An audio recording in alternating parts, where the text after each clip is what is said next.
কোন দেশ কেন বেচা করতেছো? দেখছেন বাবু ভাই হয়েছে কি ওই বিদেশে লোক পাঠানোর কন্টাক্ট পাইছে। যাইতেছিলাম আমার বললেন পাঠাই দেবো মনে উগান্ডা চালান করে দেবো মনে হ্যাঁ ঠিক আছে শুধু তো কমতি হলে চলবো না সব ঠিকঠাক মতো হইতে টাকা পয়সা পাবেন না বিয়ার খরচাপাতি তুমিই দিতেছো। 2000 টাকা ইনকাম করতেছি শালার বিয়া খরচ করবো না আচ্ছা পরে তো কথা হইব না ঘরে গেলাম। ওর মতন মানুষ বলে পাবলিক বিদেশ পাঠায়। ফালতু কথা না কইলে হয় না না কতগুলো মিষ্টি ছানার মিষ্টি নিয়ে শ্বশুর বাড়িতে বেড়াই গেছে আর তুমি কি নিয়ে আইছিলা দাও আর যাই করে এই মিষ্টি কিন্তু আমারে দিও না, আমি মিষ্টি খাবো না। আমি নিশ্চিত 2 নম্বরের মিষ্টি দিই। আপনাদেরকে বলছিলাম না যে আমি একটা অসাধারণ গ্রামে আসছি। আচ্ছা একজন অসাধারণ মানুষ, এই যে দেখেন মাইকে বিআই, tell me about your feelings. পোলাপান গুলো খাওয়াইতেছি, একটু আরাম করে খাওয়াইতে দেন, সরান। এই কথাটাই সুন্দর করে বলিতে হয় এত সুন্দর করে কথা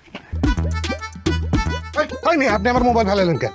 ডিসপ্লেটা তো মনে ভেঙে গেছে। যেমন ঘুষাবানো চোখের মধ্যে তোর ডিসপ্লে নষ্ট হয়ে আমি কিন্তু সরলের পোলা, এক নামে চিনি সবাই। তারপর? এক তুমি দেবো একেবারে। নেটওয়ার্কের বাইরে ভালাই তুমি তোরে লাইভ করে না